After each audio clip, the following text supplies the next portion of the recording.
Thank you. Just good evening, you back. I got to collect myself. I rushed over here tonight, so.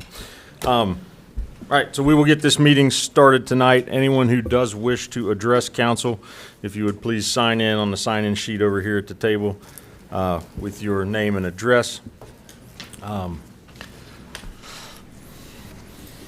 And we will get started here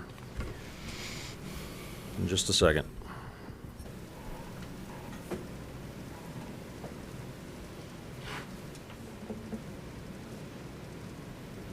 Mouse lefty. Mouse lefty. I need to get you. Do you have a mouse pad? Do you want a mouse pad? Thank you. I don't have one with me, but I can bring you one next time. Do you want one? Okay, so we'll start, as we always do, with our prayer for NCH City Council, then the Pledge of Allegiance. If everyone would please stand. God our Father, we are all your servants. We trust in your mercy and love. We trust also in your guidance. Direct the meetings of this council of North College Hill to make good decisions for all the people who live in our city. Give all the members of this council wisdom and insight to know what is best for our city. Help us to be fair and just in all our decisions. Bless us all to do the very best we can. With your help and guidance, we pray this in your name. Amen. Call this meeting to order. I pledge allegiance to the flag of the United States of America and to the republic for which it stands, one nation, under God, indivisible, with liberty and justice for all.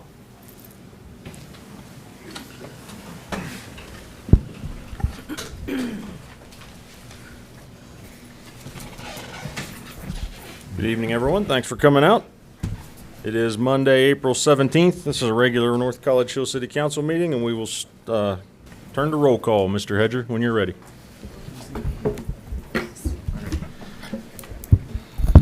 Thank you, Mr. President. Ms. Dukestein. Present. Ms. DeWald. Here. Ms. Underwood.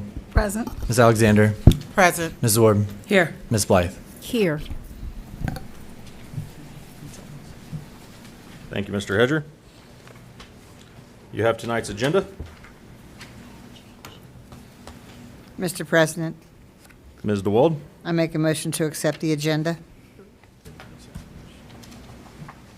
Mr. President, I'll second. Thank you, Ms. Zorb. We have a motion from Ms. DeWald, second from Ms. Zorb to accept tonight's agenda. Any discussion?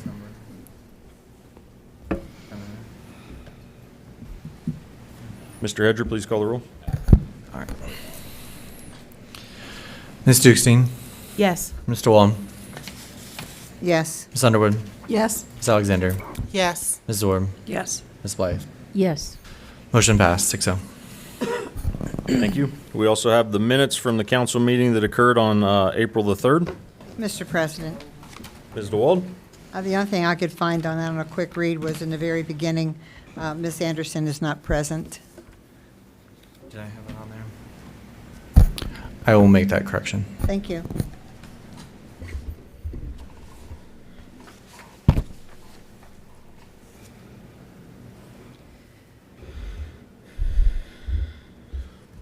Other than that, I make a motion to accept the minutes as printed.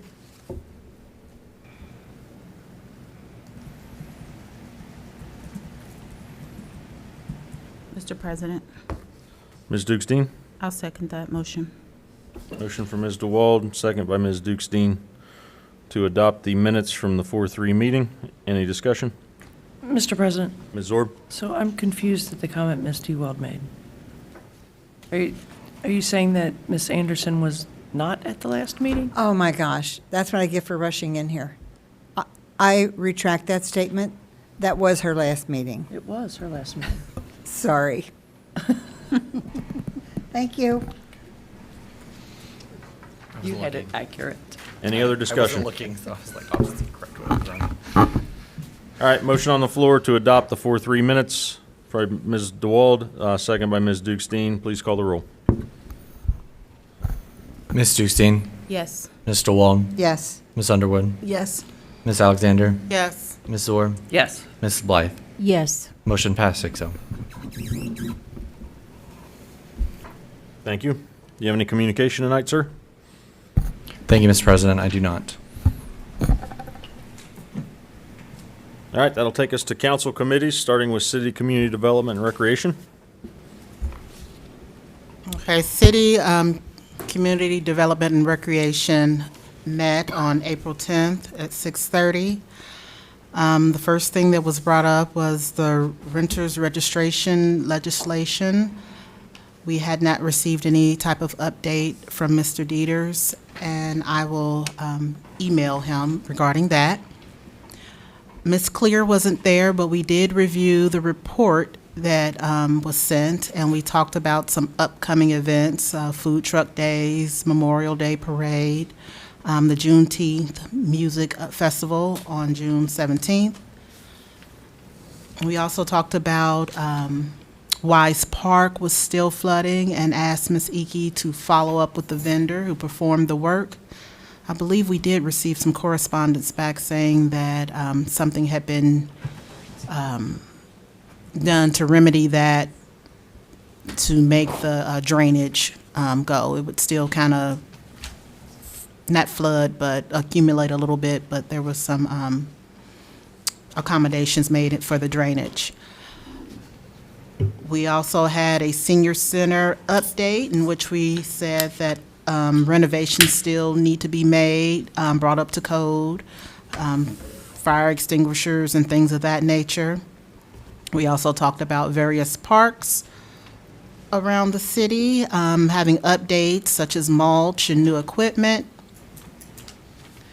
We had an update from Ms. Ike regarding the comprehensive plan update, and we're hoping to have a working session on April 24th.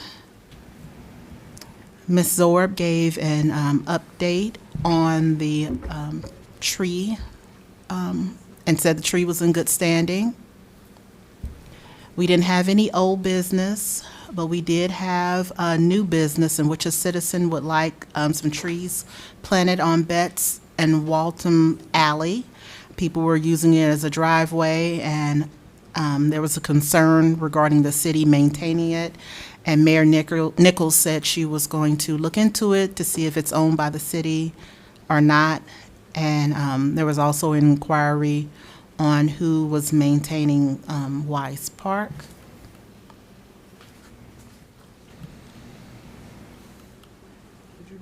We also had a conversation regarding Clover Knoll versus Pies Park gate being locked, where there is an easement. And Ms. Ike was investigating it, and we'll have more answers at the council meeting. And we also had a suggestion about the school being charged for rental for Shaper Park, similar to how we charge rental from Clover Nook Blind Home for Pies Park. And then we adjourned at 7:06 p.m. And we will have our next meeting May 8th. May 8th at 6:30 p.m. Thank you, Ms. Alexander. Next up is Budget and Finance. Our last meeting was Monday, April 10th at 7:30. We went into executive session. We talked about the air conditioner and gave an update with that, the finance software, our digital sign, and then we adjourned. Our next meeting is May 8th at 7:30. Mr. President. Ms. Underwood. Underwood. I had a question for Miss Alexander, but you were going kind of fast there, so. Sorry. May I ask her a question about her meeting Sure. overview?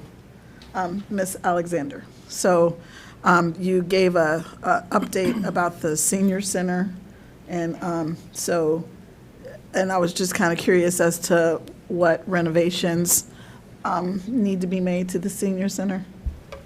Well, in the report, it just briefly stated things such as the codes and possibly things in the kitchen. It didn't go, and Ms. Clear wasn't here to give those meat and potatoes details. Okay, And so, fire extinguishers and things of that nature, curtains. curtains. Okay, so I went to And I'm no longer on your committee. That's why I'm asking these questions, just for everybody's edification. I went to a function in Mount Healthy, and it was just a room, probably about not even half the size of this room, and it was very nice. There was no kitchen, and they just they had a table where they had their food there. There were no fire extinguishers. Not saying that that was okay, but there were none. And there was a function, there was a DJ, we were there, they paid for it. It was, so it just seems to me like if I didn't know any better, I'm trying to understand why that space cannot be used at least for basic things. I understand the curtains and the, using air quotes with the word curtains, and fire extinguishers. Fire extinguishers are important, but a kitchen clearly is not necessary if you, give people advance notice of that. And I know that you're just the messenger, but I was just kind of trying to. Are you referring to the Mount Healthy Community Center? Okay. No, there's actually, they have just a building that they use for an event center. Oh, the pool, where the pool is? No, Okay. nope, it's on Hamilton Avenue, maybe Next to the. right across Compton. It's next to that Dutch bakery. Oh, Right, you wouldn't even know it was I there. didn't know. Right, exactly, because it's literally just a big room where It's a they put some. refurbished business is what it is. Right, they just, a room where they put some tables, and now they're renting it out as an event space. So I just want to kind of throw that out there. Okay. Well, I asked Ms. Clear about Okay. it. Okay, that's all I have, I'm sorry. Thank you, Mr. President. Thank you. Next up is Rules and Public Policy. Thank you, Mr. President. We haven't met since we met last month. Our next meeting is scheduled for next week, which is April the 24th. That's when it's scheduled for. At 6:30. Thank you. And Public Safety. Thank you, Mr. President. We haven't met since last month. Our next the public safety meeting is scheduled for April 24th at 7:30.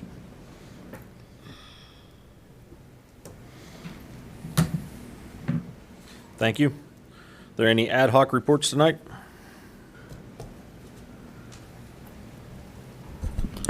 Mr. President, Ms. Zorb? you caught me off guard. I wasn't paying attention to my calendar. I believe the Tree Commission has a meeting this Wednesday at 5:30 in this very room.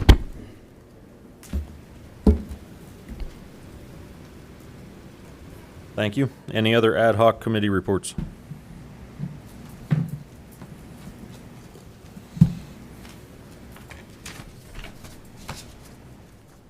All right, hearing none, we'll move on to administrative reports. Good evening, Madam Mayor. The floor is yours. Thank you, Mr. President. Good evening, everyone. The first thing that I did have is this Thursday, April 20th, is the regularly scheduled CIC meeting. It will be rescheduled until the following week. So instead of the 20th, it'll be on the 27th at 6:30, I believe. The other thing I wanted to remind everyone that this weekend, this Saturday, has a new name. It used to be our regular cleanup day. It's called the Community Take Action Day, and it's from 9 to 12. You check in here from 9 to 11. If you're interested in participating in any events, understand there are a lot of other things that they're going to do this year. Instead of just cleaning up, they're going to spruce up. So planting trees, planting flowers, mulching. So it's a great event. We typically sometimes have a small number and sometimes a large number of volunteers. It just depends. If you want to be a part of that, then you come here to sign up. I had a couple things. I did receive a letter from, Rita. So I know council members are appointed as delegates and alternate delegates. Ms. Anderson was our delegate, and Ms. Zorb is the alternate. I'm not sure if Ms. Zorb is stepping up and someone's taking her place, or however be it. We need an additional person because they sent a letter and they have an actual meeting coming up and they need representation at that meeting. I can pass this letter on to you, Ms. Zorb. You have one as well. Okay, so that meeting is in June, but you need a delegate for that. I also received, let's start it with the resolution. Well, no, wait on that one. I received from the Arbor Day Foundation, and I wanted to make mention of this. We know Arbor Day is coming up on April 29th. We have a celebration here as well on that day. But North College Hill achieved Tree City USA recognition by meeting the program's all 4 requirements. So that was really good. I guess some of them didn't meet all 4 requirements, which are maintaining a tree board or department, having a tree care ordinance, dedicating an annual community forestry budget of at least $2 per capita, and hosting an Arbor Day observance and proclamation. So kudos to our tree commission and to everyone else who participates in planting those trees. I also at one time remember we had a conversation in a meeting about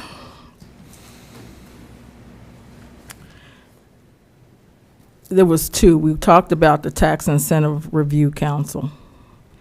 And so in 2020, Amber Bailey and Ms. Zorb were appointed as members to this particular council, from this particular council. I'm not sure if we want to revisit that. I have that ordinance here as well. It's actually, Resolution 15, 2020. If someone wants to replace Ms. Bailey, I'm not sure if Ms. Zorb wants to continue on, but it's the Community Reinvestment Area Housing Council and the Tax Incentive Review Council. So I have that here as well. And when I want to just piggyback just briefly on Ms. Underwood when she talked about the senior center, I've had multiple people reach out to me because they would like to utilize the center for small things. I met with a gentleman about a week or so ago, and he has a very positive youth program that he may need space for. He had grants for it, so he's looking for a space. So whatever we need to do to, I know one of it teaches vocals with the kids, and he teaches them every avenue and just other things. So people want to be in there. We want our seniors to have a place and to be able to possibly utilize it for other things. And that's all I have, Mr. President. Thank you. Mr. President. Mr. President. Ms. DeWald? I wanted to address the mayor. I had spoke with Ms. Zorb last week about replacing Margie for the tax incentive, not tax incentive. I want to do that one too, but I wanted to be, please? Rita? Rita, thank you. I wanted to be the replacement for Margie and then for Amber. Okay.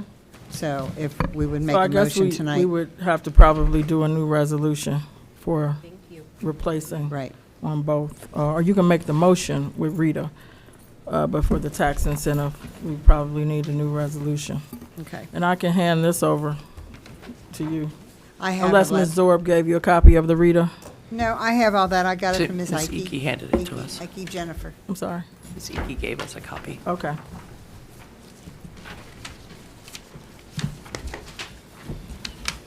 Is that all, Ms. DeWald? That's all. Thank you. Ms. Underwood? Thank you, Mr. President. So, Mayor, I'm a little confused, and I know that I'm kind of harping on this a little bit, so I'm not trying to offend anybody today, I promise. Today, right. So if, whose decision is it about the senior center? Because it just seems like it's a little frou-frou to me, and that's a made-up word. But it is. It just seems a little frou-frou when I was just in a place where it was just a room and some tables. And So one of the things that we initially had, I don't know if it's a hot date, cold date of, we wanted to do April. But once the fire department went in, there are no working smoke detectors at all. I can go get some from Home Depot. What else we got? The fire extinguisher was, I think Home Depot has those too. I'm sure they do. But the fire chief, I'm sure, is working on that part. Those are the only things that I foresaw that was an issue. I would agree with you. I don't think that we necessarily need to have the kitchen up and running as long as there's electricity, but we do need to be sure. I would prefer that there are working smoke detectors and fire extinguishers and making sure. I can tell you that one of the doors had an issue. I'm not sure if that was on their list when they went in as well. Mr. In President. the back, because you have to have so many. It just, I mean, I'm not trying to offend anybody. I have to make sure that I know, because I can come across as combative sometimes. However, it just seems to me like the room that I was in, they're making money there. That can, it can earn money if we're renting that out as an event space. Then we can kind of earn the money to buy the freezer or refrigerator or whatever appliance there is. And I because it's absolutely a agree way with you. bigger space than I was in, and they charged like not a little bit of money for us to So- be in it. So initially, one of the issues, we had to get insurance. We do have the insurance. But I am more comfortable as long as I know when we're renting out to residents that there are those items in there. Now, what we can do is see where they are in the process, but I'm not comfortable with a resident renting that out or what have you, or even with our seniors being in there doing their volleyball or what have you, and something happened and there's no. Now, what they did prior to us getting the building, that's them. I'm not Right. comfortable with that type Okay. of liability for So the how city. can we help you? Like, because Well- it just seems like I'm hearing a lot of people saying, well, we need smoke detectors, and you can get smoke detectors from anywhere. As a matter of fact, you can go to another fire department and get smoke detectors for free from the city fire Well, I departments. do believe that they have to be up to a particular code for the type of building, and I do know that was one of the things that they were looking into as well, to see how many people can actually be in the building now. Because, for instance, the room that they use to do like their pottery, that room won't be accessible anymore. So you obviously couldn't use that in your count because they won't go back there. So, Do you need something from us? no, I can check with Ms. Clear unless Ms. Iki knows. They had a different report of when they're putting the stuff in. I know they were working on it. Okay. Because we met about this last week. So I can find out, I can contact Mr. Ikens and Chief Fales to see where they are in the process. Mr. that's- President, I'm sorry. No, I was just gonna say because that's who we reached out to. Ms. Zorb? Mr. President. Oh, So, hang on. I forgot. Ms. Dukestein did say something earlier. Okay. Sorry. That's okay. Couple things in regard to that. So I heard Miss Underwood, angry council Not member. angry, not angry, not angry. I heard her say, who's in charge of that? Like, who's in charge of pushing that? Is that Miss Clear or is that under your tutelage? And like, I guess I'm just trying to understand where's the prioritization for that and who's driving it? So, Ms. Clear is doing a lot of leg work. I'm pretty sure if I said open it tomorrow, no ifs, ands, or buts, they would open it, but I don't want to be premature Got it. in opening it if that makes sense. As I said, we can open it and we can put the seniors in there in the same situation or position that they were in before. But we don't have the bus to bring them there. We're not even talking about a van, to get them there. I'm talking about safety, public safety, and having them safe when they come.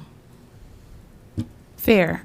My question wasn't around a rush. It was just trying to understand what Yeah. was driving it. The other, I guess, question I had regarding the senior center is, I don't know about the other council members, but I'm very much for all the room being used multi-purpose or the building used multi-purpose. But being that it was initially a senior building and they are so passionate about being there, I just want to make sure that we create the space for them first, and the schedule for them first, and then kind of schedule all the other events around that.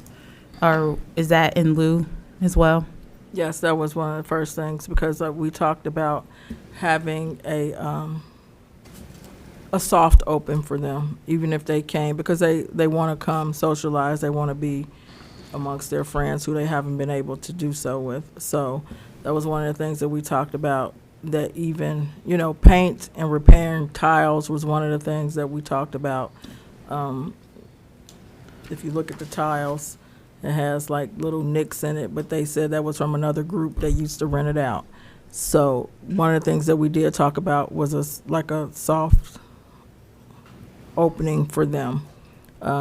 Maybe we can schedule where they can come in and do their volleyball, which is what they've really been stressing about coming to do. But I said they can serve coffee. They can't make breakfast. One final comment and question.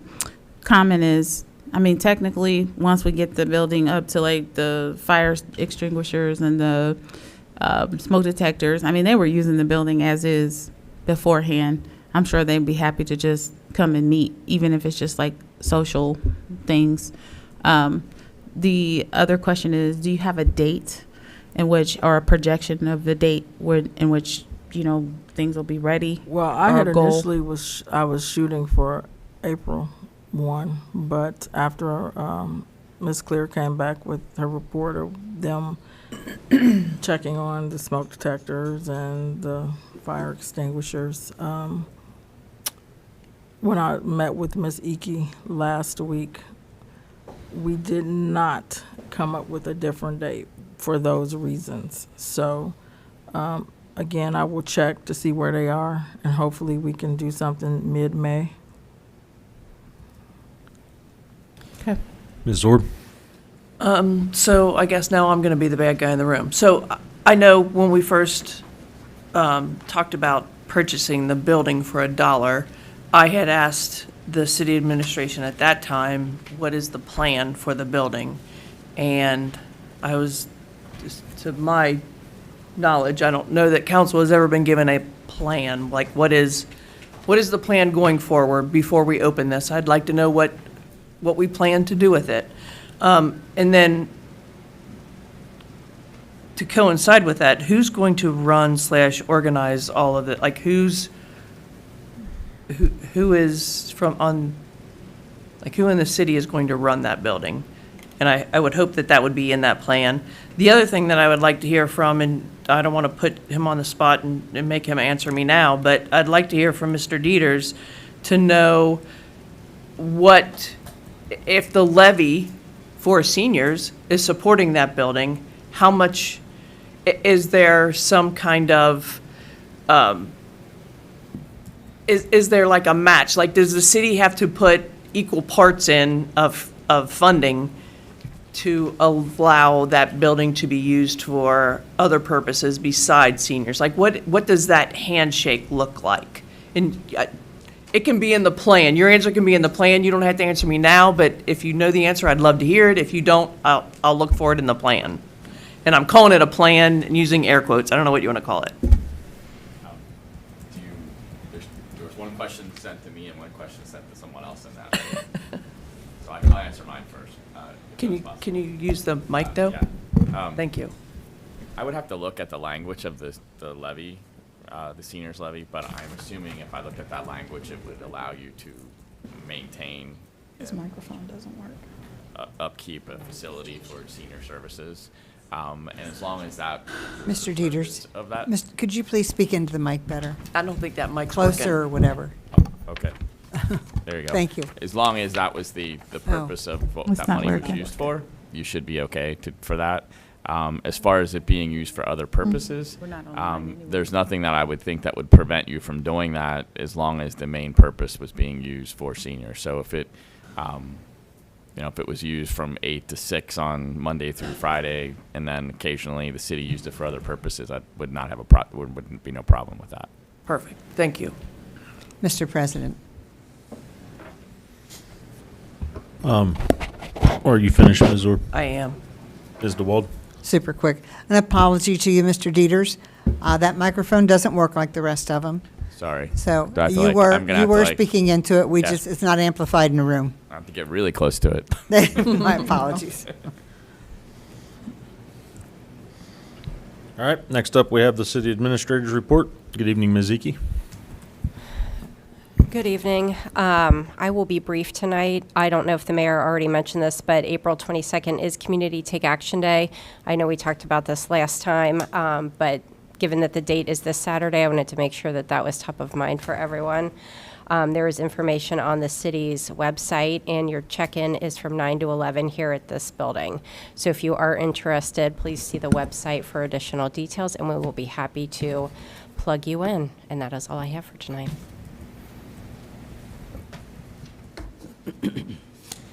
Thank you, Ms. Zeki. Next up, we have the law director's report. Mr. Dieters? Is that better? Can you hear? I'm going to have to get really close to it, almost like eat it.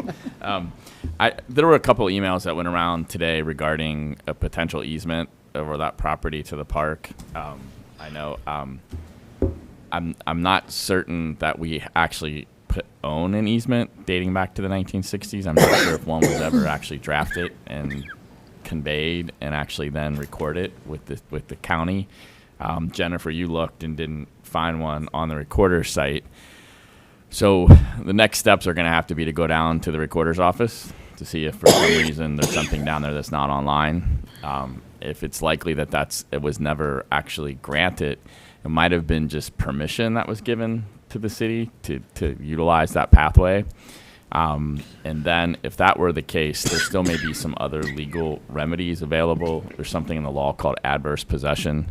If you use a piece of property for a particular period of time, and the owner doesn't object to it or grants it at some point, they can actually have granted an easement or granted the property to an adjoining property owner. So I don't know if that's something that the city would want or not want to pursue. We probably at that point would want to talk about that in executive session, but we'll continue to look to see if there's an easement. But at this time, I would guess that there is not an easement, that was just an agreement that was done at some point from the previous property owners. Mr. President, Ms. Dukestein? Mr. Dieters, I think just according to my previous real estate background, that even if there isn't any written law, that Ohio law says that if it's been used that way for a very long time, that we can, it's like air quote, a law or an agreement that shouldn't be broken.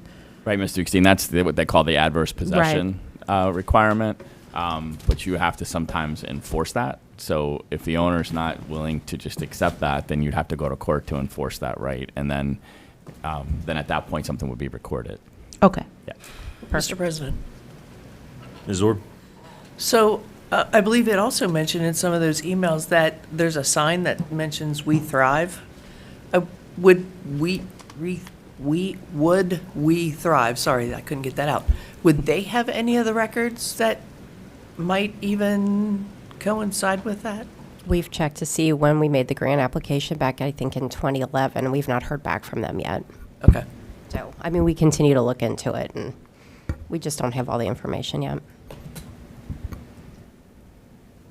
Is that all you have, Mr. Dieters? Yes, Mr. President, thank you. Mr. President, Ms. Underwood? I have a question for Mr. Dieters, actually. Mr. Dieters. I believe that the senior levy is due to be on the ballot soon, this year, maybe? Is that right? I believe so, correct. So I know that there are deadlines that have to be met, and I just want to make sure, like, because the first deadline is coming up, so I just wanted to make sure that we're being mindful of that and just ask you, like, where is the legislation and process for that? Because I know that there are like 2 steps to that process, and we have summer session, and I don't want anybody calling me this summer to try to have extra meetings. So Yes, I just, my understanding it is up for renewal this November. Right. You have to have the final paperwork into the Board of Elections 75 days prior to the date of the election, which is going to take you sometime in August, probably. yes. I think I'd have to check, but I think we already drafted the documents, and there's actually 2 documents that you have. There's the first document where you have to have the county auditor certify what your property values are in the jurisdiction where the levy's going to run. That's the first piece of legislation you have to pass. Then once the county auditor certifies the values of the property, then you actually pass a second piece of legislation that places it on the ballot and directs the Board of Elections to have it on the ballot. It's been a while, but I think I've already done it. But it's one of those things where you get so far ahead of the game that you forget you've done something. So we'll double check that. But thanks for the reminder. Okay. All right, next is the Finance Director's report. She is not here this evening, so we'll move on to call of members, starting with Ms. Dukestein. Quick question, Mr. President. Is the finance director gonna come? Is she she's supposed to be here, right? No, she's not required to be here, so she probably won't. Excuse me, I'm sorry, Mr. Okay. President. I just want to make sure, because sometimes Ari was here. I didn't remember. It just was weird. No worries. It is weird, but, you know, it is what it is. Thanks. Again, condolences to the Unwin and Dunson families. I know that the funerals happened over the last time since we met last, and the heartfelt emotions that went out for both of those families. I'm just really sorry for both of the losses, and wanted to convey that again. No skin in the game other than it happened on our territory, and I'm just mindful and both prayerful for those families. Thank you to the Tree Commission for everything that they do. My other question, and I saved it for this, was for the mayor, the Community Reinvestment Council. Is that what you said it was? That Ms. Anderson? Yes. What is that? Tax Incentive Review Council. Is that what you? She mentioned the tax incentive. Community. I have Community Reinvestment Council. That's what I wrote because that's what I retained. The Community Reinvestment Area Housing Council and the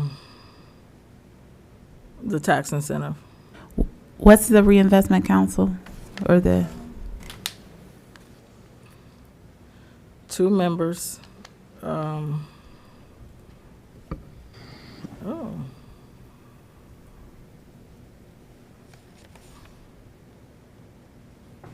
It doesn't necessarily say. I remember, was that something that Ms. Bailey came with? Yeah, that's She's the what only you said. member. She's the Could you tell me the legislation number and I can look it up? 1520. Because she's actually the only, it was something that she came in her committee. Did we ever pass it? It doesn't give the details of actually what it is that they do. You remember? Mr. President? And I think you threw on the tax incentive with it because she was actually the only member on that particular one. No one else signed in to be one. And I know it was a couple things that she came up with that she was working on. If I had to guess, it would fall into lines when she was doing the homeowners assistance, and it all fell within that same bucket. Because she was on CIC as well, and getting those residents and looking into properties in order to increase home ownership here. So it all fell under that same umbrella. No one else stepped in on that actual, according to this. She was the only one who wanted to be on that actual incentive.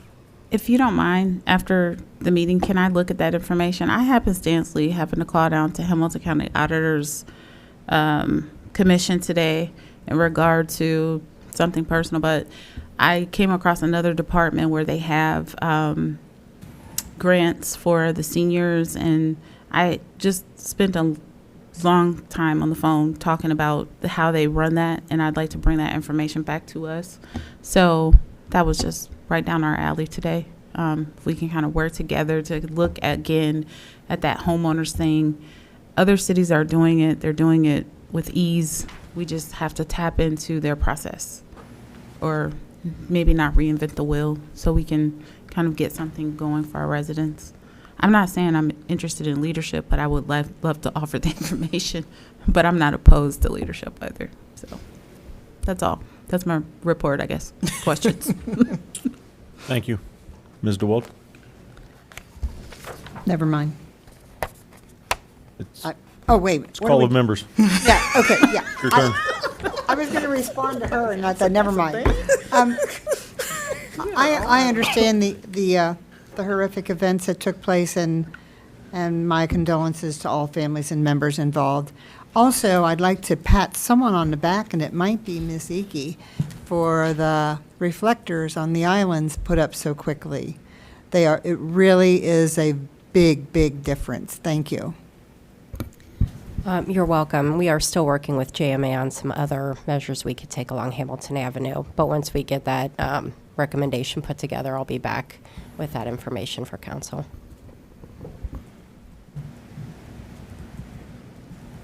I'm finished. That's it? Thank you. Ms. Underwood?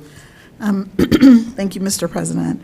I, too, would like to offer my condolences to both families who lost a family member in that horrific accident on Hamilton Avenue. And I just read a news article yesterday about another accident on Hamilton Avenue just in the last few days, which, obviously, something needs to happen on Hamilton Avenue. So I guess we'll get that figured out. I also would just like to say to the mayor that I don't want to be in charge of anything because I don't have time to be in charge of anything.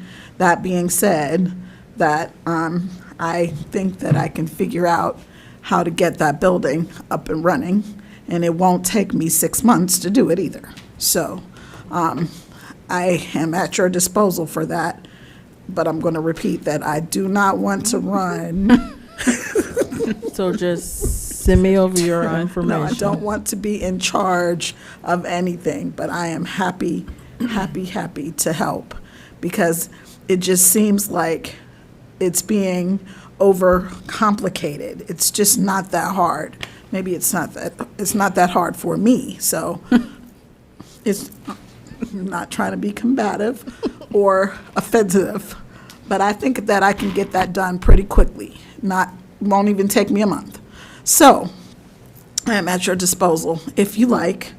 But if if we're still in the same place a month from now, then maybe I'll probably start getting a little more aggressive, because it just seems, again, I was in a room. I don't mean to beat this dead horse, but I am going to. I was in a room, and it was just not even a fancy room. It was literally just a room, just an open space with some tables, with some of those stretchy tablecloths on it, and some. And it's an event center. And it's an event center, and they charged money, like a lot, not a little bit of money either. It wasn't a lot, but it was like, just, those kinds of things, every drop in the bucket helps, you can walk the journey of 1,000 steps, starts with a single step, or whatever that quote is, you know what I'm saying? Yes. So, there are ways that we can get a van. I know that there are grants that we can write to get a van. I know that there are ways to do that for the seniors. And So, again, I am happy to help. Don't want to be in charge, but I am happy to help. That's Thank all I you, have. Ms. Underwood. Ms. Alexander. I would like to offer my condolences to both families in regards to the tragedy. I would also like to thank the Tree Commission for all the hard work that they do, and talking about the award that, you know, the 4 categories that we met for the city. That's an awesome thing. Also, we are still looking for a chair for community development and recreation. I am the vice chair. We're looking for a chair. Don't want that to fall through the cracks. Also, wanted to remind people to be mindful of the crosswalks. When I'm driving down Hamilton Avenue, those lights are flashing, and I'm still seeing cars just, continuing their, children and, adults in those crosswalks just waiting, and, you need to stop. And I just don't want to see another tragedy. I don't know how much more flashier you can get to notify someone that someone is trying to cross. I just want people to be mindful, not only of that crosswalk that's just so blatant, but all the crosswalks in the area.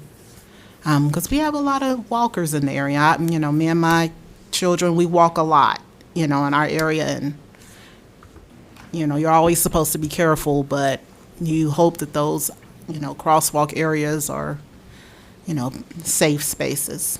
That's all. And we need a chair for recreation and community development. Ms. Zorb. Get somebody else to do it. Mr. Everett, do we need a chair? I'm just curious. Yes, ma'am, we do. Sorry. That was not an invitation. Just poking fun.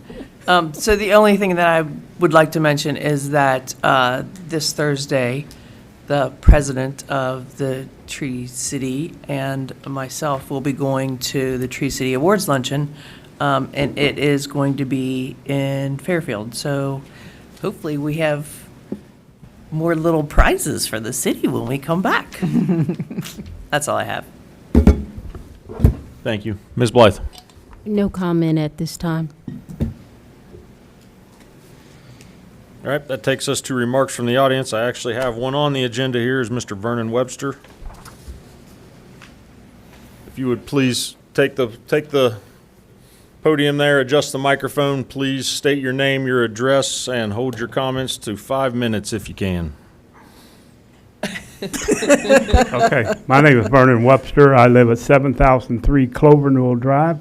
I moved there in 1987. From 1987 till today, till February, I walked in the park every day, at least once, sometimes twice, sometimes 3 times. I come up here today to see why the gates are locked. I heard all the comments that you people have made, and I understand those, but I still don't see why the gates are locked. I could not find out who owns that property. I looked online trying to figure out who bought that property. I have a feeling that it's the big company that owns all the property in the United States, in the city. You know the name of the company. I can't think of it. Vinebrook. Please? Vinebrook. I think it's Vinebrook because I was told when the guy was looking at it that he was looking at it for Vinebrook. I talked to the lady who was moving in. I asked her about why her husband put a lock on the gate, and I explained to her that we had been using that. I walked my child to kindergarten through there. She just told me the other day she was so happy because every time I walked her, I'd teach her something. I'd teach her how to do rhyming words, how to spell, how to do math. I had 6 kids graduating North College Hill. We all used that. We used it for a ballpark, for soccer games. And I did read the Ohio law that says it's after 20 years of constant use, it ought to be your domain. So I was just coming up here to see why that wasn't so. I know that the city has We Thrive. They have 3 pathways. If you look on the sign right out here in front of the door, 2 of them go through that park. And if you can't go down that walkway, the city rebuilt that walkway with the We Thrive money. Since 1987, when I moved in over there, my son used to shovel that sidewalk and get paid from the Board of Education. the lady that opened and shut the gates still gets a retirement check from the Board of Education. I don't know who owns that property, but it ought to be open to the city. It ought to be open so I can walk up to Pies Park. If you remember the little area up there for the kids to play in, I helped build that. With a grant we got to build that up through the mayor that was before Miss Nichols, I think. I can't think of her name, but her husband got the grant to build that, along with Sean O'Rourke and myself and some other people in the neighborhood. We built that. We put that in there. We can't go play on it. Because if for me to go play on it now, when I go out to walk my 3 miles every morning, I have to walk up Hamilton Avenue. Now, you all know how Hamilton Avenue is, but look at it when it's got half one of the lanes blocked. It's really bad now. To walk, to talk, to drive, to do anything. So I just come up here today to see why that wasn't. I talked to the lady that's the head of the Recreation Committee, Lise. Clear. Ms. What's her name? Annalise Clear. Annalise Claire. I knew her name, and she asked if I could come up here and say something, so that's why I come up here tonight. I thought I was supposed to have 5 or 6 people with me, but I see none of them showed up. They're probably like me. Monday nights is a bad night for me because I usually either play golf or bowl. So, bowl in the summer, bowl in the winter, and play golf in the summer. But I took a night off tonight because it was 42 degrees and I didn't want to play golf. But I appreciate anything you could do, and I would be more than happy to be kept up to date on that. Thank you. Mr. President, Ms. Underwood. Mr. Webster, I'm not sure I'm familiar with where you are talking about. Can you just explain to me, like, where exactly you're talking about? If you walk out here and go up to Kleindale, you walk down Kleindale through Pies Park, you go to the north, and you come down to the northwest corner. There's a gate there, which now has a padlock on it. There's a sign up there that says, "In partners with Nancy," or Don and Nancy met since 1969. So that's when that was built, in 69. And I don't know if the Board of Education built that to get people to walk to give the kids back in that area a chance to walk to school this way. My kids come this way all the time. We lived at 1492 Foxwood before we bought the house down here.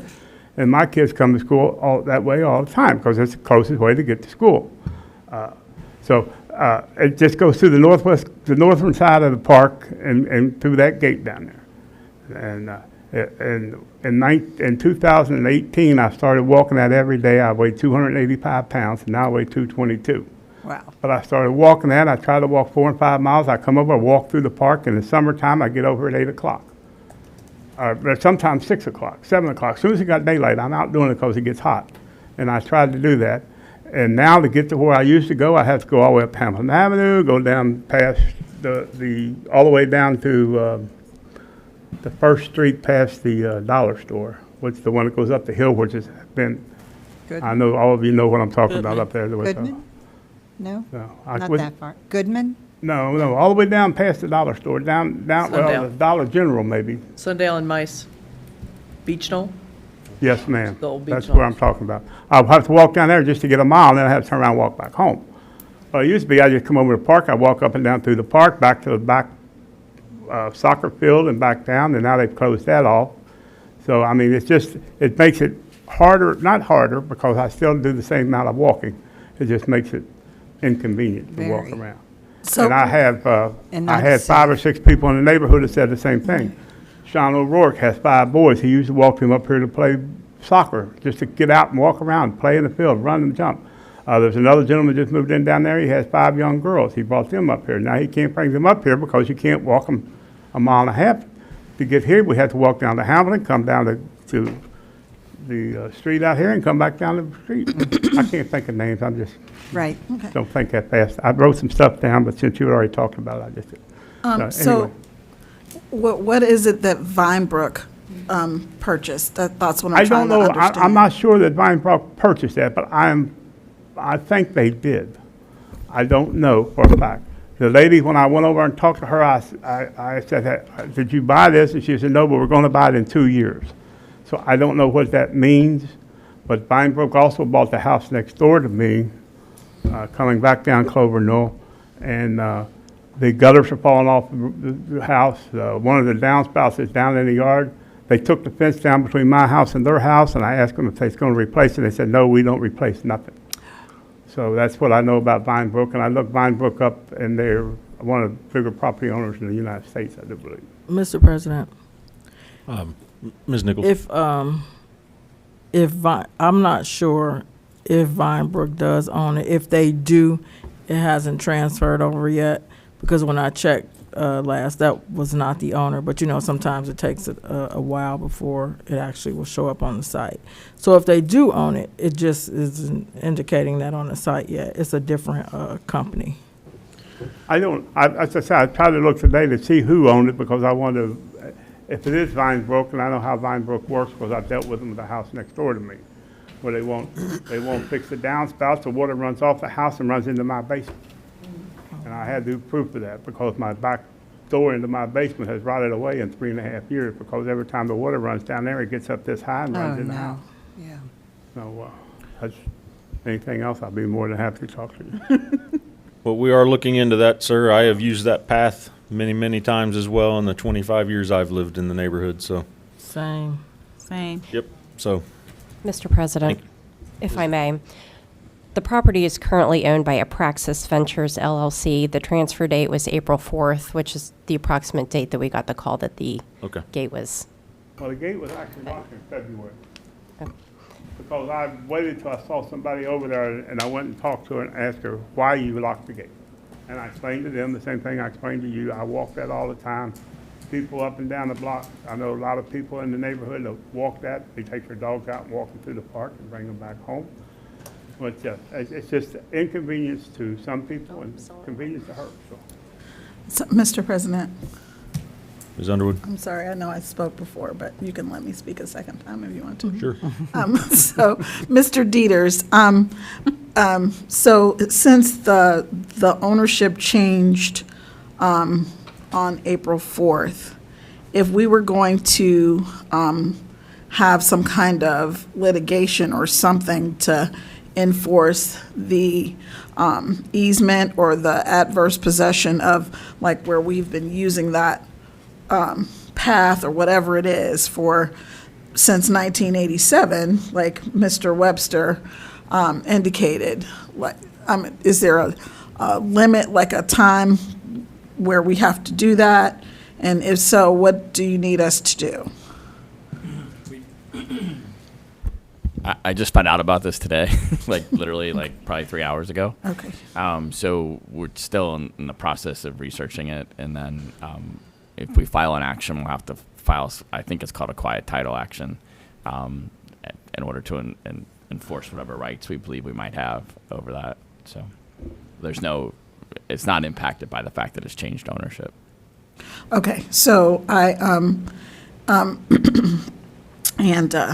I'm not being combative. I have to do this with my husband all the time. I love you, honey. I promise you, I am not being combative, okay? I just Not like just don't saying want with it all to. due respect right before you disrespect somebody.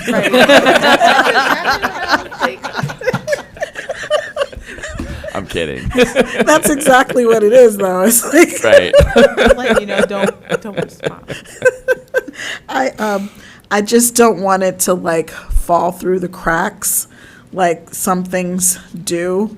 And I know that, you know, people have motives, and not you, I'm not saying you, but I just want to make sure that we, like, aggressively address this particular issue, because I just feel like I hear a lot about this path that people walk, and I'm not a walking fan myself. I should be. But I just want to aggressively address it. So is there anything that you need us to do, or? No, at this time, I think Jennifer has it pretty much. She's on top of it. She's looking into the recorder's office, and then trying to get in contact with the owner. And then if we can't get it done through some type of collaboration, then we'll file whatever action we have to file. The only thing I can tell you, I don't want to be sort of a downer, but as you know, I mean, it's not going to be a fast litigation. It could take literally almost a year, probably, depending on where we were. We could try to file some type of injunction with it too, but if we didn't, course. if we weren't granted an injunction, we'd have to, it may take a while. Okay, I just wanted to, because I also know that sometimes you send those companies letters and they kind of ignore them, or, so I just want us to be aggressive about it. That's all. That's all. No, Mr. President. yeah. Ms. Dukestein? Ms. Iki, have you, and I know this is pretty recent on your plate, have you had an opportunity to possibly reach out to the LLC that, just to see if they're willing to be more appeasing, No. given the no. history? I have not, but we certainly will. You also sound like you're sick. Are you not feeling well? Not feeling I hope well. you feel Thank you. better. Yeah. All right, thank you, Mr. Webster. Do we have anyone else signed in, Mr. Hedger? No, Mr. President. All right, we will then go to legislation when you're ready, sir. Thank you, Mr. President. We have third reading ordinance 1, 2023, an ordinance making additional appropriations. Mr. President, Ms. DeWald? I move to adopt ordinance 1, 2023. Mr. President, Ms. Zorb? a second. Motion by Ms. DeWald, second by Ms. Zorb, to adopt ordinance 01, 2023. Any discussion?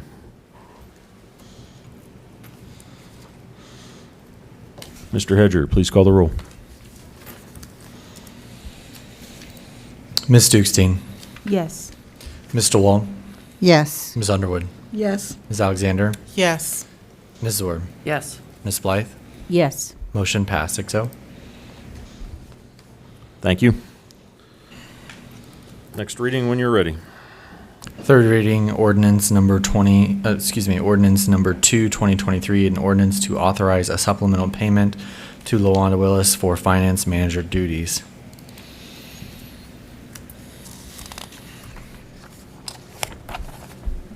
Mr. President, Ms. Underwood? I move to adopt ordinance 2-2023. Mr. President, Ms. Dukestein? I'd like to second that motion. Motion by Ms. Underwood, second by Ms. Dukestein to adopt ordinance 02-2023. Any discussion? Mr. President, Ms. Dukestein? I'd like to address this.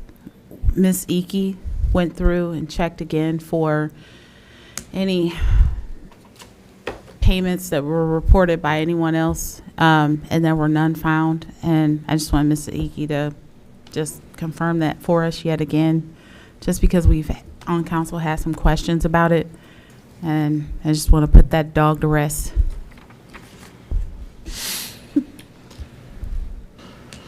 Head President. nod is a confirmation.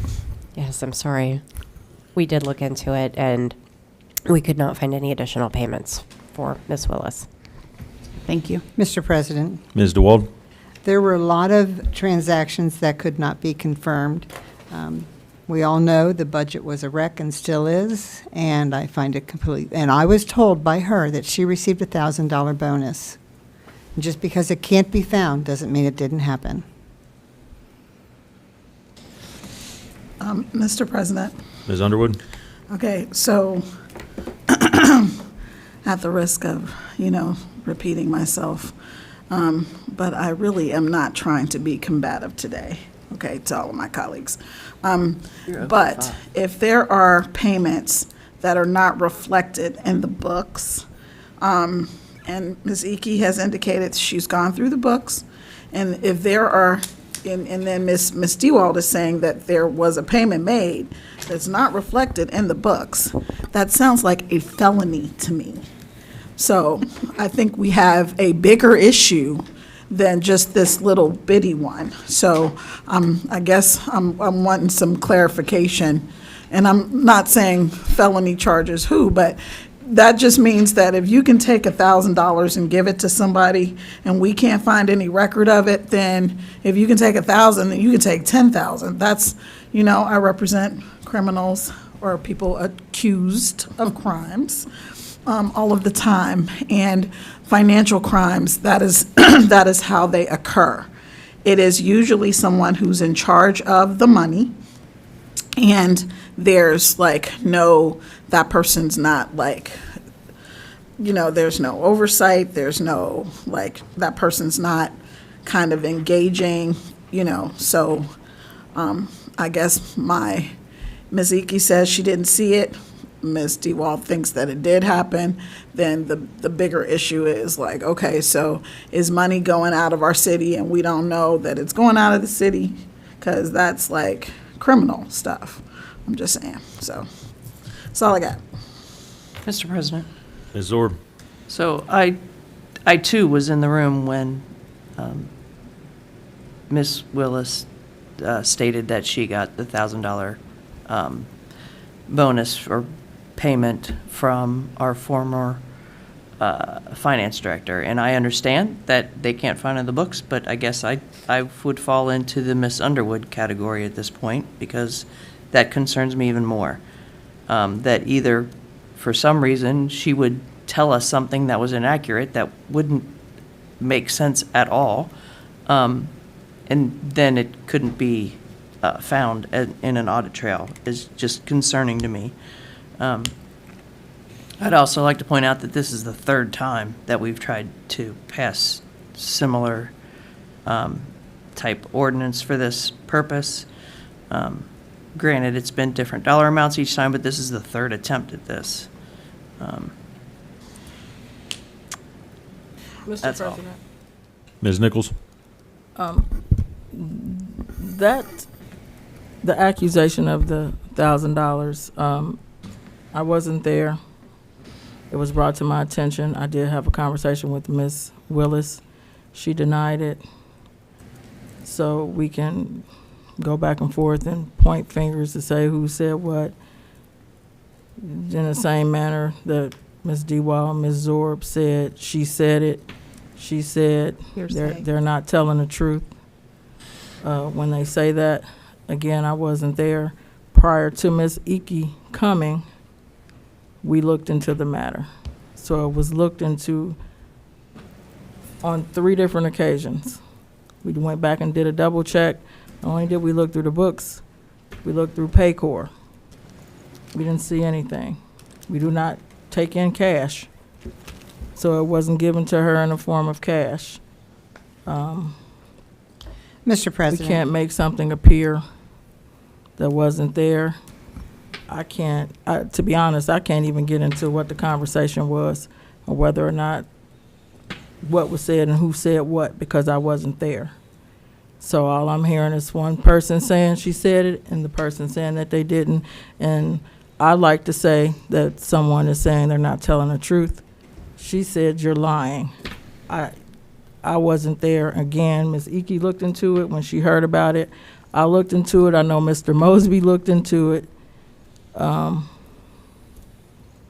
That's all I have, Mr. President. Ms. DeWald? I wouldn't put the word accusation. It was a statement.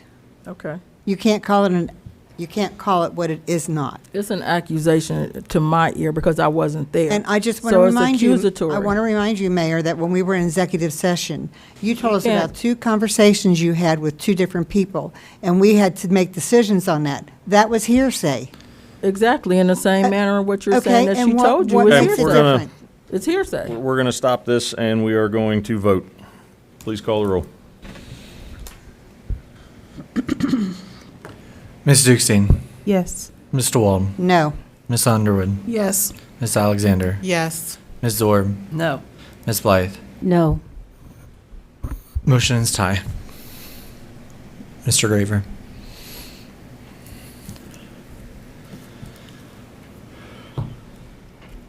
I'm going to vote yes. Motion passes 4-7, or 4-0. 4-3. 4 to 3. 43.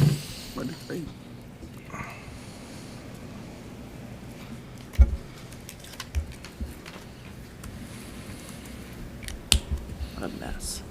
Thank you. Next reading.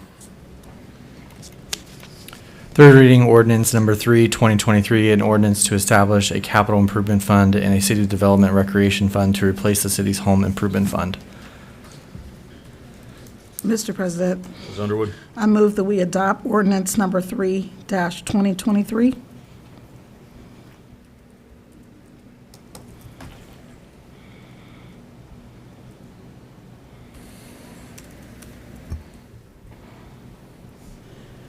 Mr. Graver, I'll second that motion. Motion by Ms. Underwood to adopt ordinance 3, 2023 with a second by Ms. Zorb. Any discussion?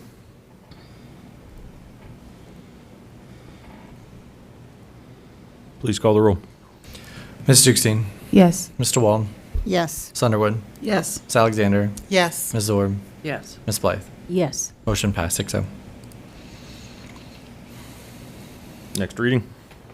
Third reading, ordinance number 4, 2023, an ordinance to provide a pay stipend to the police chief and fire chief for jointly assisting with the duties of the city manager. Mr. President, Ms. Underwood. I move that we adopt ordinance 4-2023. Mr. President, Ms. DeWald. I'll second that.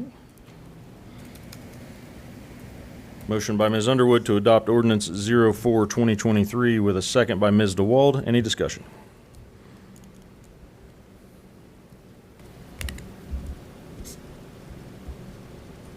Mr. Hedger, please call the roll. Ms. Dukestein, Yes. Mr. Wald, Yes. Ms. Underwood, Yes. Ms. Alexander, Yes. Ms. Zorb, Yes. Ms. Blythe. Yes. Motion passed 6-0. Thank you. Last reading of the evening. First reading, ordinance number 5, 2023, an ordinance to amend and establish salaries and staffing levels for the city employees pursuant to the requirements of section 3.06 of the City of North College Hill Charter and declaring an emergency. Mr. President, Ms. Underwood. I'm just trying to, actually, I have a question for Mr. Dieters. If there is a line or something in this ordinance that I would like to change or something like that, how do I do that? You would have to, make a motion to amend the legislation. That would have to be seconded and voted on. And then you would have to actually identify what that is going to be, and then it would have to be seconded and voted on again. So that's two different things that have to be like seconded and voted on? Yes. Okay. Mr. President, Ms. DeWald. I'd like to ask the council members, I have 2 copies of this ordinance, both handed to me tonight because I came here with nothing. One of them has a salary listed for Christian Hedger, the clerk, and the other one says same as council. I'd like them to look at your paperwork and see if you've got the one that says same as council. That's the one we should be voting on. Mr. President, Ms. Zorb. we should be looking at the one that says $, same as council. There's also another modification on it. And when you look at the section of fire, there were 2 separate listings there. One was a yearly, an annual salary and an hourly rate. The annual salary has been removed and only the hourly rate remains. Thank you. You're welcome.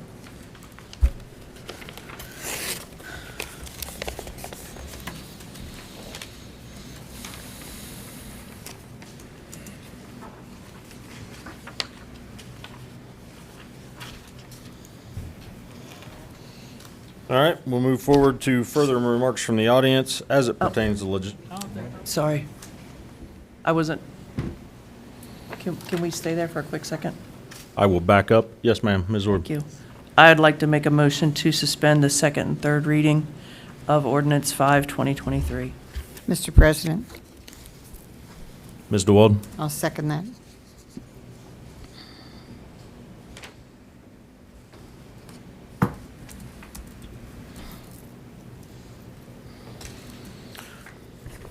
All right, motion by Ms. Zorb to suspend second and third readings of ordinance 5, 2023 with a second by Ms. DeWald. Discussion? Mr. President, Ms. Dukestein?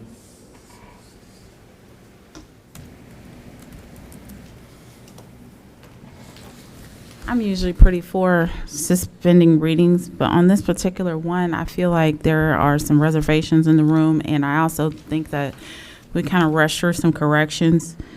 I just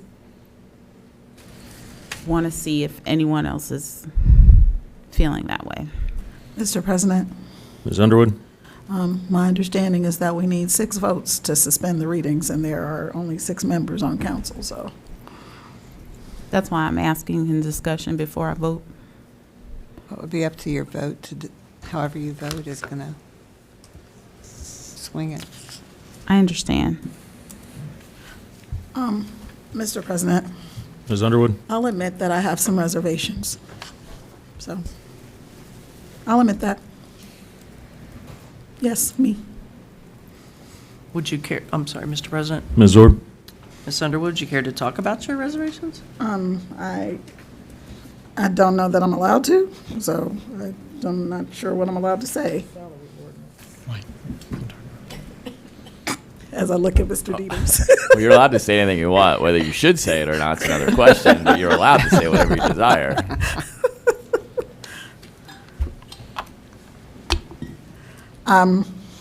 So my reservation is,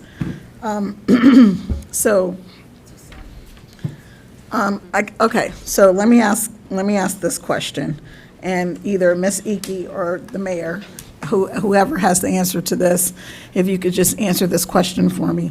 This ordinance does not seem to reflect all of the people who we pay to do duties, like, and I kind of pay attention to finance stuff, but not really, because I went to law school. Didn't want to do math, so I went to law school. So if I could have done math, I probably would be a tax attorney. So my question is, are there people that we're paying to do jobs that are not listed on this salary ordinance? And if so, who are they and what jobs do they do?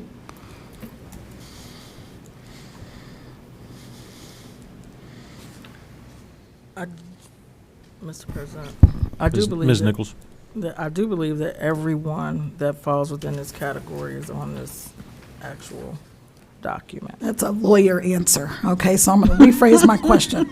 So In my mind. has anyone been given money for services to the city of North College Hill for any reason, and that individual or person, not asking for their name, is not listed on our salary ordinance because they're not included in one of these If categories? you're referring to a contractor, yes. Okay.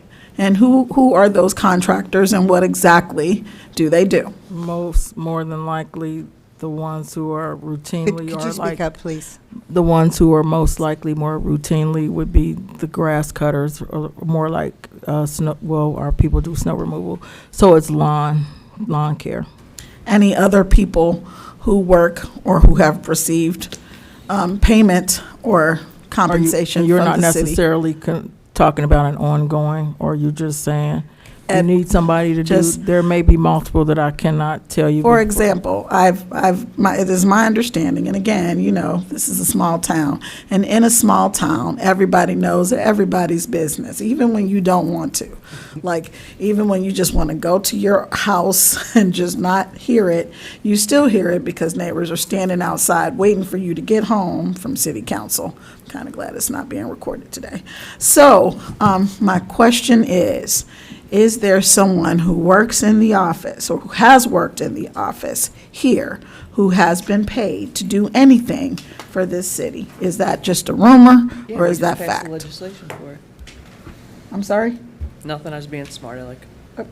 I mean, I would like to hear it. Oh, okay. That means I'm going to talk to people when I get home. That's great.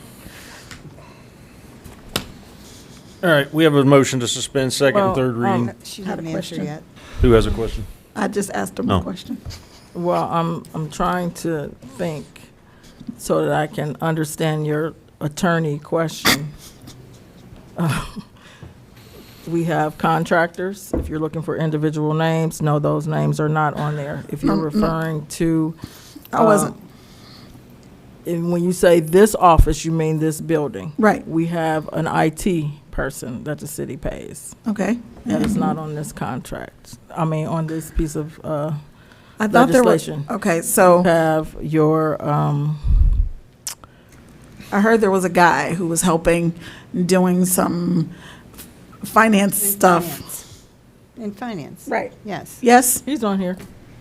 His name is not on here. It says contractor. But Ms. Underwood, this is I want to say administration is not necessarily responsible for the names that go on here. Now, we can tell you certain people. Okay, That wasn't what I was asking. okay. So other than these 3 people on the salary ordinance, Are you referring to a contractor who was called in to help someone in finance? Okay, Who is yes. not here every day? right? Okay, Is- so administration can, Right. I agree. I just want to know, they're not an employee. We don't, I mean, so it's just like a contractor, just like lawn cutting. We Right, I use it agree. for I this just- service, and no, they're not on here. okay, so Ms. Dukestein asked if I had a reservation.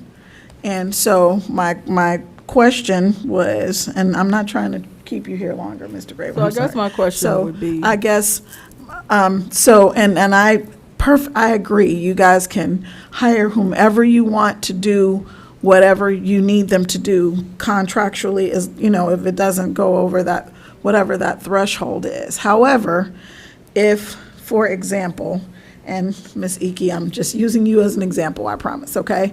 Let's say Ms. Iki doesn't know how to read. So you hire a teacher to come in and read all of the documents to her. So we have to pay the teacher $50,000 in addition to us paying Ms. Iki $100,000. That would be an issue for me, because now Ms. Iki can't read. Why is Ms. Iki in charge of something that requires her to read? That's my reservation. So. Mr. and- President, if I could address it, because I think I'm going to help you out here, I hope. Okay. Go ahead, Mr. Dieters. I think the concern that you have might be a legitimate concern. I just don't know if it's relevant for this piece of legislation. It is. Well, this piece of legislation is just identifying the salary for regular employees of the city. Okay, you missed my point there. Well, I I'm don't going want to you get to it, I think. If there are, so there, what that means basically is you could have regular full-time and regular part-time employees that are employed as employees of North College Hill City. Then occasionally, we need additional things done, whether that be support in the office, whether that be HVAC, whether it be whatever it might be. We contract for that, and either we contract by invoice and a purchase order, or we contract it through a independent contractor with a 1099 issued from tax. If your concern is that you think individuals on this sheet aren't doing the job that you wish you desire them to do, that might be a valid concern. I just don't know if it's a concern about passing this legislation or not. It would be more performance-based and not pay-based. Does that make sense? It does make sense. However, performance-based that's not my lane. That's this lane over here. My lane is this piece of legislation. That's my lane. That's the only lane I can get into. So because I can't get into the other lane, I'm going to stay in my lane. Somebody asked me if I have a concern. That is my concern. Everybody knows what my concern is. That's all I got. Mr. Okay. President. If Mayor, do you mind if I just got one point and then I want to stop? I have been opposed to putting individuals' names on this piece of legislation. We are not authorizing pay to those individuals. What council should be doing is authorizing the pay for the position. I think putting names on it sort of clouds the issue and makes it kind of bleed in maybe to some of the things that Ms. Underwood is concerned about. Probably. I think when Ms. Iki sent it to me today, I said, I'm okay with it, but I don't know why we keep putting names on it. So if you could look at it more from the perspective of you're authorizing the pay for this position. If there are individuals in those positions that council has issues with from performance basis, then one, I would hope that we discuss that in executive session and not in public. And then in two, See, you told me I could say anything I well, wanted you to can. say. I said you can. I said it may not be wise to do so, and then but not hold up it, because we've had this happen in the past. We've held up pay legislation because the names are on it, and it kind of bleeds into another aspect, which I'm hoping that we can separate at some point. Maybe I'm making zero sense, but that's what I'm trying to Mr. President, make that distinction. Mr. Ms. President. Nichols, did you have something you wanted to add? I did. I was, two things. I was gonna ask Ms. Underwood, did she notice that someone or some position was missing? And two, I've always agreed with that. I don't think the name should be on there, but that's irrelevant. Did you have something or someone or, okay. Ms. DeWald? I believe they started putting names on this piece of legislation because when people left and they filled that position, they would start at that salary that the person left. So normally you have a starting salary, which we don't reflect that either. But I think that's how that all started. So is there a way to circumvent that? Yeah, I feel like it's deja vu, but we talked about putting a range. So if you said the range is X to Y, then when you start it, you would do that. Or and then we also talked, the other alternative is if someone leaves, then you amend it when the new person comes in, but you still don't list their name. You would just amend the salary. May I ask another question, Mr. President? Mr. Graver, I'd like to call the question. No, I It's have one more. We're at the yes or no stage. Yeah, I agree. I would like to just go to the vote, so that's what we're going to do. Motion on the floor from Ms. Zorb, second by Ms. DeWald, to suspend second and third readings of Ordinance 5, 2023. Please call the roll. Ms. Dukestein, Yes. Mr. Wald, Yes. Ms. Underwood, No. Ms. Alexander, Yes. Ms. Zorb, Yes? Ms. Blythe. Yes. Motion failed. 5-1. Thank you. All right, next on the agenda is further remarks from the audience as it pertains to any of the legislation. Does anyone have any concerns regarding legislation we discussed tonight? All right, we will move on to old business. Mr. President. Ms. Dukestein? So earlier in our meeting, we talked about, Ms. Underwood was talking about the traffic on Hamilton Avenue, Ms. Alexander as well. And I noticed on the entry point into College Hill from North College Hill, there are residents who've posted signs. I don't know, we have construction up by Kroger, and then we also have construction going into College Hill. Not the construction in College Hill, but right before that. I think if the street there is Oak Knoll as you come out. Residents are so concerned about the speed that they have made signs and posted it on the poles, on the already put up signs by the city to slow down. Please, if you go down Hamilton Avenue and you look you're going southbound on the right-hand side, you will see that all up and down the street, residents have posted signs. So I just wanted to be mindful that the public is very aware that we really, really do need to slow down on Hamilton Avenue. Families are being impacted. They're raising awareness and, literally posting signs, handwritten signs. They had a rally. That's it. Any Ms. other old business? Yes, Mr. President. Ms. Underwood? So, Mr. Dieters, at the risk of making you rub your head even more. So how can we get the speed humps, how can we speed that up? Do we need to write legislation? How can we just make it so that next month there are speed humps being installed on Hamilton Avenue? Well, I think Hamilton Avenue is a state route, is it not? Mm-hmm. So is you'd Reading have- Road. So you'd have to get approval by the state. We can't it's not our road. So Reading Road has speed humps. I'm not sure how that would have happened. My guess is at some point there was some type of request from the state, but I know that we can't just do it on our own because it's not a municipal road. Okay, so I need to just figure out what the city did with Reading Road, and then we can just do that. That's what we need to do? Correct. I'm not sure what you're saying. The city Okay. of Cincinnati did it on Reading Road and Avondale. Yep. Okay. I'm sure there was some way they went about doing that by talking to ODOT, but I'm not. JMA could probably help us with that. Our consultant for roads and streets and public works. I got it. Okay. Mr. President, Ms. Nichols? I did go over there this weekend to actually see those speed humps, and it's more so in the residential area. I either counted 6 or 9. I couldn't believe how many there were. So it's right in the thick residential area of Reading Road and Avondale. Made you slow down, didn't it? No, I wasn't driving.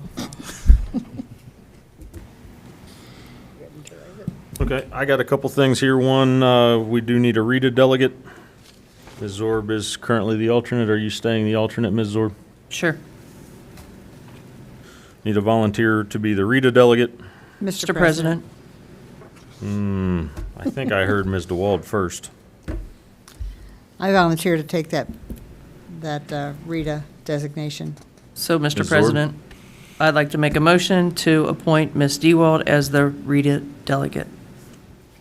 Mr. President, I'll second that. Motion by Ms. Zorb, second by Ms. Underwood to appoint Ms. DeWald to the, as our RETA delegate. Any discussion? Mr. Hedger, please call the roll. Ms. Dukestein, Yes. Ms. DeWald, Should I recuse myself? No, you don't Yes. have to. Ms. Underwood, Yes. Ms. Alexander, Yes. Ms. Zorb, Yes. Ms. Blythe. Yes. Motion passed 6-0. Thank you. We also have the need for a city community development and recreation chairperson.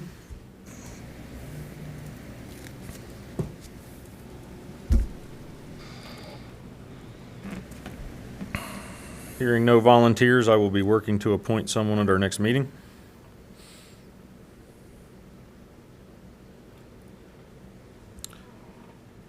And the other one that I remember was the Tax Incentive Review Council,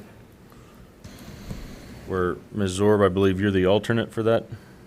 Apparently, but that was really jogging my memory when she brought it up. Mr. I'll be President. quite honest. This is the meeting that never meets, right? Yes, Ms. similar to Dukestein. Rita.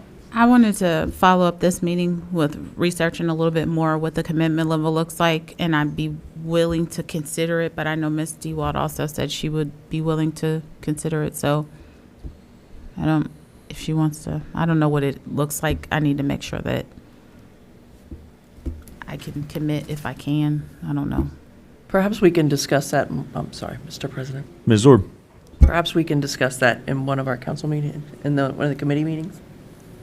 I don't know which one it's best suited for. I mean, unless Ms. DeWald's just really itching to get going on this. You okay with that? I'm okay with that. Okay. I'm good with that. Which committee meeting do you think it is best suited? Well, tax incentive is money. Or But the other one sounded like, less rules and, I don't know, if Like Ms. count, like- Underwood. Well, Put her on the Mr. spot. President, I mean, I could see this going to Rules and Public Policy on Monday. That's why I said I don't want Ms. to put Dixteen? Ms. Underwood on the spot. I don't want no smoke. Oh, okay.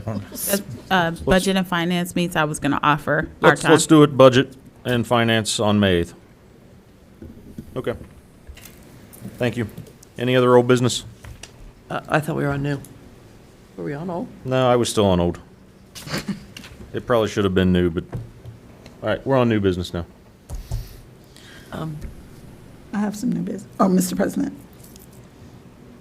I am hesitating because, I apologize, I can't remember her last name. But I would like to make a motion to appoint Miss Donna Bruner.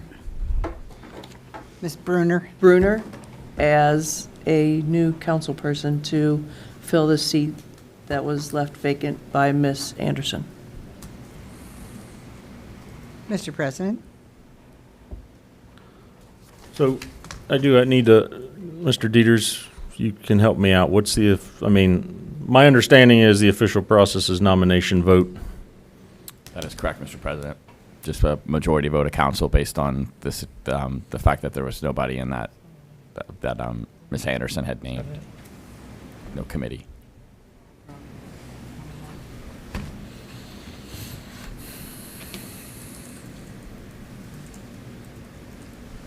All right, can you state your motion again, please, Ms. Orr? I'd love to, thank you. I'd like to motion for Miss Donna Bruner to fill the vacancy left behind on City Council from the Marjorie Anderson seat. Can you spell the last name, please? I believe it's Brunner. I'm looking for a confirmation. I'll second. All right, I have a motion on the floor to nominate Ms. Donna Bruner to fill the vacant spot on council by Ms. Zorb, second by Ms. DeWald. Discussion. Mr. President, I got Ms. Ms. Underwood first. I'll defer to Ms. Tugstein. And then I'll. Tugstein. I thought there was, just in my confusion, I don't know, but aren't there supposed to be interviews conducted? Mr. President, Ms. DeWald. I've never interviewed a person replacing another seat.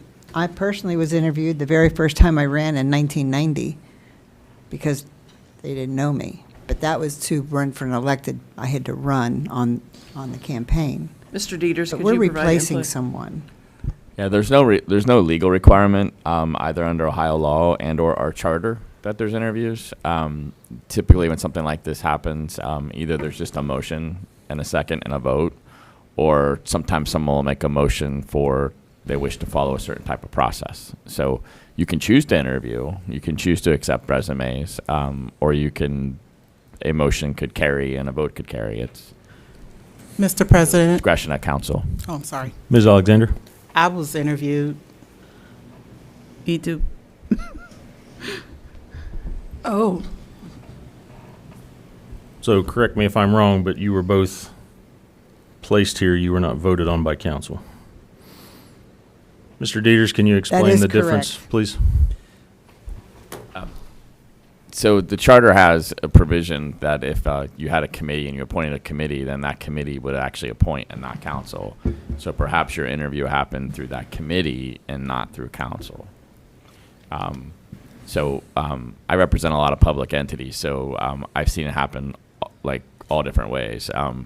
But when it's a vote of the council or board of education, sometimes it'll just be, they'll identify, some of them just say, well, we'll go with the vote getter who got the second last votes, right? Like in the last election. Or sometimes they'll do elaborate interviews and resumes, and sometimes someone will make a motion and it'll carry and a majority vote will pass. So it's really completely within your discretion on how you'd go about doing it. Mr. President, Ms. DeWald. I wonder if these council members have someone else in mind? Is that the issue? no. Mr. President, Ms. Alexander. no, I didn't have anybody in mind. It's just, I just knew the process I went through, and I just thought that's what you did. No, and Mr. like they said, she did not have a committee written on her petitions, so that leaves it up to council to replace them. And I was above board and told you all, and I didn't hear any pushback then. Okay, Mr. President. Ms. Underwood. Okay, and I did say something before. Okay, so I'm not giving you pushback, but, I just like for things to be fair, that's all. And I met is it Bruner? I met her, I like her, I think she's nice. I just don't want to, I want to avoid the appearance of impropriety. How about that? Okay, Mr. President, and I'm Ms. DeWald. not trying to be pushy here, but I just want to let you know that those that were interviewed for their positions that just said that, the rest of council was not included on that because they had a committee. And then we show up, and then one day, here's a new face. I'm done. Never mind. All right, so motion on the floor is a nomination of Ms. Donna Bruner to fill the vacant spot on city council by Ms. Zorb, second by Ms. DeWald. Call the roll, please. Ms. Dukestein, No. Ms. DeWald, Yes. Ms. Underwood, No. Ms. Alexander, Yes. Ms. Zorb, Yes. Ms. Blythe. Yes. Motion passed 4-2. So add yes from Ms. Alexander, yes from Ms. Zorb, yes from Ms. Blythe, correct? Yes. Thank you. Any other new business? Mr. President, Ms. DeWald, or Ms. Underwood? Ms. Dewell was first. Oh, okay. I was going to adjourn. Well, let me give Ms. Underwood one last chance to tell us how she's not going to offend us tonight. Okay, I am going to offend somebody on this one, I'm sure.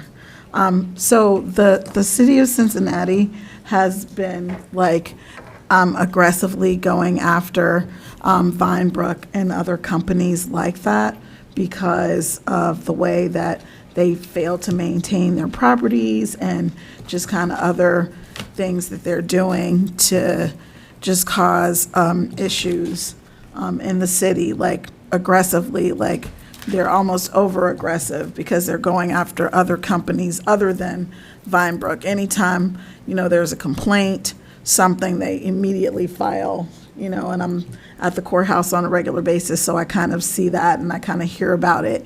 And I'm just wondering if that's something, I guess this question is for Mr. Dieters, is that something that we can do, or are we just kind of stuck with, what Vinebrook is doing? I think there are things you can do. It's just a matter of whether or not you have the horsepower to go do it, right? Do you have, I don't know, City of Cincinnati, I think, did some substantial investment in actually hiring some people or moving people around to make that a priority for them. So I don't know enough exactly about what they did, but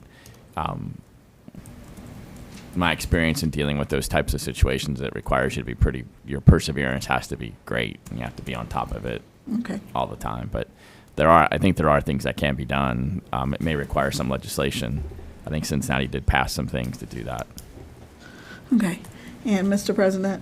I'm sorry. Ms. Underwood? So I just have one other question on new business, and Mr. Craver can see my notes, so poor face. So I have a thought, and this question is for Mr. Dieters again. So the people cutting through and speeding down Center Ridge seems to be like a huge problem, right? So I know that, and I don't know the name of the street because I'm not good with that, but when you get off of, you come down 75 and you go across 74 and then get off at the bottom of Coleraine Avenue and then turn right there, that street, I think that's Spring Grove, but don't quote me on that. There used to be a street that kind of flowed into Spring Grove, like a residential street, but then the city just kind of closed it off. They put a sidewalk there, so it's no longer a through street. It's closed off. So can we do that with Center Ridge? Can we just close that off right there and just not make it a through street anymore? Is Center Ridge, I'm not familiar with that street. Is that one of My ours? street. It's right across from Kroger. Okay, is it I'd have to make sure it's a municipal road, but if it was, you theoretically could, although you would need to get the police involved, the fire department involved, probably talk to the residents, because there are pros and cons to shutting a street down. But Mr. theoretically, you could. Mr. President. Ms. DeWald? Ms. Underwood, are you speaking of right there at Hamilton and Center Ridge? Right, so like, if you're coming down Hamilton Avenue, instead of Then you can't come out. right, nobody's cutting through, because I think what's happening, people are just cutting through and speeding down Center Ridge to get around the traffic on Hamilton.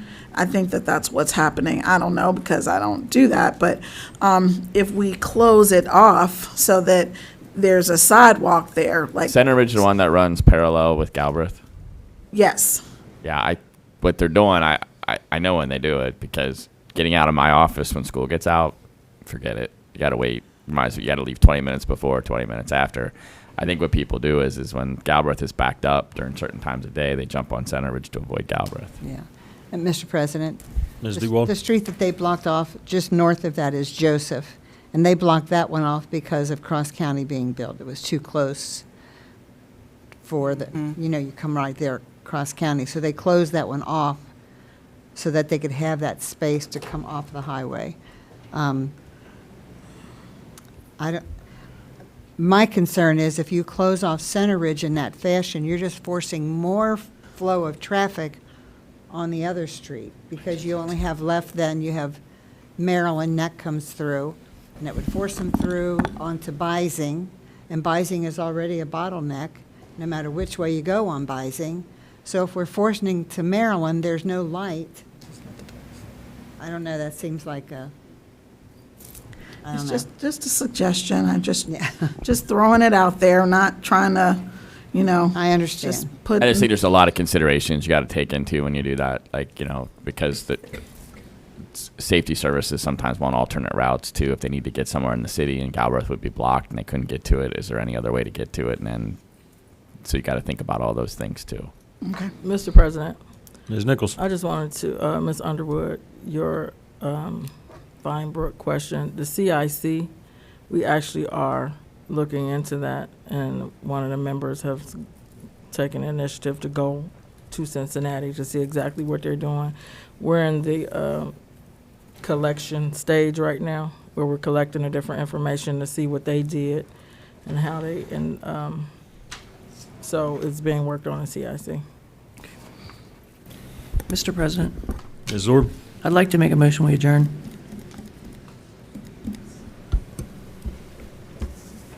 Motion to adjourn by Ms. Zorb. Mr. President, Ms. Alexander? I'd like to second it. Motion to adjourn by Ms. Zorb, second by Ms. Alexander. Any discussion? Please call the roll, Mr. Hedger. Ms. Dukestein, Yes. Mr. Wall, Yes. Ms. Underwood, Yes. Ms. Alexander, Yes. Ms. Zorb, Yes. Ms. Blythe. Yes. Motion passed 6-0. This meeting is adjourned. Thank you.